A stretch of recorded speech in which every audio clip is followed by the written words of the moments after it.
Hello and welcome to a new episode on Sadhana World Foundation. Last week we spoke about a transition from the campus to Karmabhoomi for the young students who are about to graduate and start a new career, new inning of their life. So I felt it would be valuable if we take part by part and go deeper. All of us know that just before transitioning to a work life, there is a lot of excitement. At the same time, there is a lot of anxiety. Life is full of hopes, expectations, and uncertainty at the same time. So, the story from the ancient text which comes to mind is Srimad Bhagavad Gita, chapter number 2, Arjun in the battlefield. Arjun is one of the greatest warriors of his time. Everybody respects him for his skill.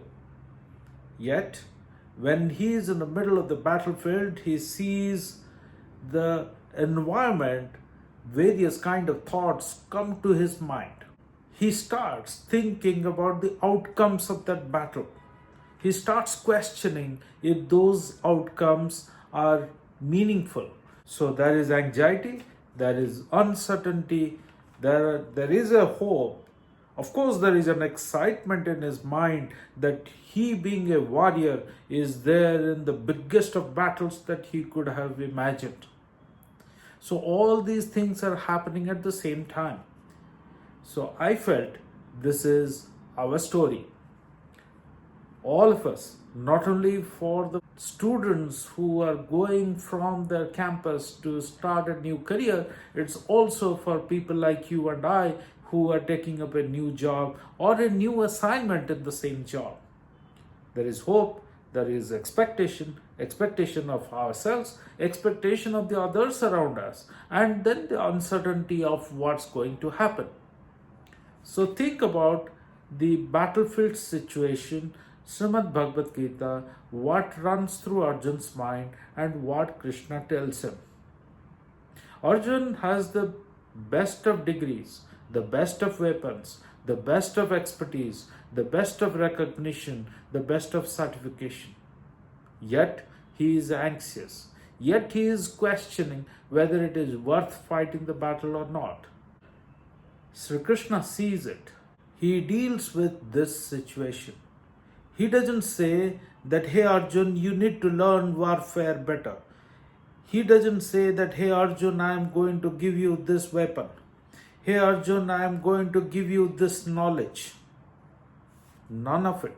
Rather, he says, Arjun, steady your mind, prepare for the battle. He says, Arjun, your mind is not clear. You are unnecessarily burdening your mind with the pressure of the outcomes. Krishna does not raise a question about Arjun's skills or qualifications. He raises a question about Arjun's mindset. Do you see that? So think of the corporate world.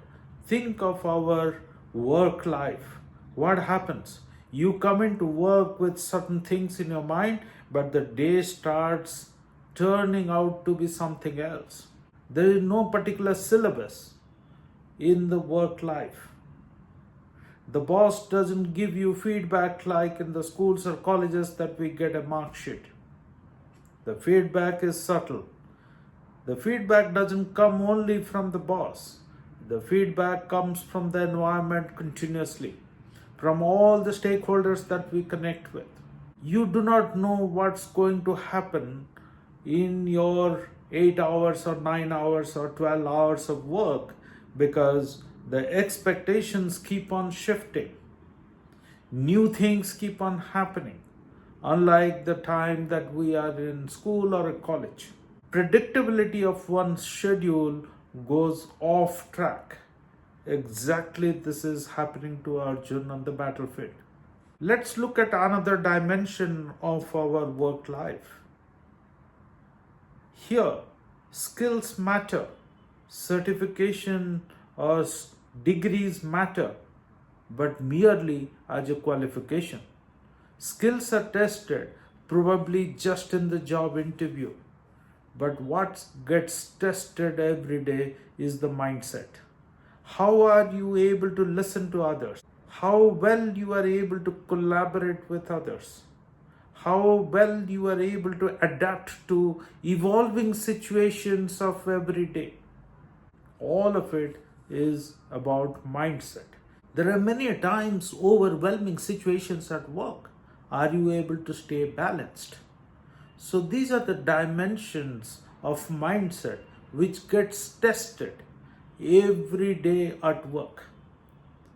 Exactly the same situation that Arjuna is in. So think about the solutions that Krishna gives to Arjun in Srimad Bhagavad Gita. It's the knowledge, it's the wisdom that is left behind for the entire mankind. It's up to us whether we listen to it, whether we learn it, whether we adapt them in our life. Let me present just three of the learnings that I see there in that great epic. Firstly, they talk about a concept called sthita prajna, which means a steady mind. We have already spoken about it. When Arjun is disturbed, when Arjun is raising doubts about the act itself, about the purpose of that action that he is taking, purpose of the battle he is taking, Sri Krishna advises him to be sthita prajna, to steady his mind, to steady his inner world, and says that the actions will become clearer if you steady your mind. If you detach yourself from the pressure of the outcomes, then your mind will become clearer. You can only focus on what is there in your hands. You can control them. That's it. Further, it says no panic, no fear, no comparison. That's all you and I can say to one another, but it's very difficult to practice. It requires continuous, intentional practice to become sthita prajna. Then, secondly, we learn about a concept called karmanyevadhikaraste, which means that you can only focus on karma, your actions, your duty, but you do not control the results. And thirdly, it talks about buddhi or intelligence, where we are encouraged to practice calm reasoning. Secondly, it talks about staying curious, asking questions. It asks us to be intelligent, to understand the context. It encourages us to respond to situation and not reactive of a situation. These are all extremely deep, extremely profound learnings which are left behind in the great epic of Srimad Bhagavad Gita. It's up to us whether we embrace it, whether we practice it day in and day out.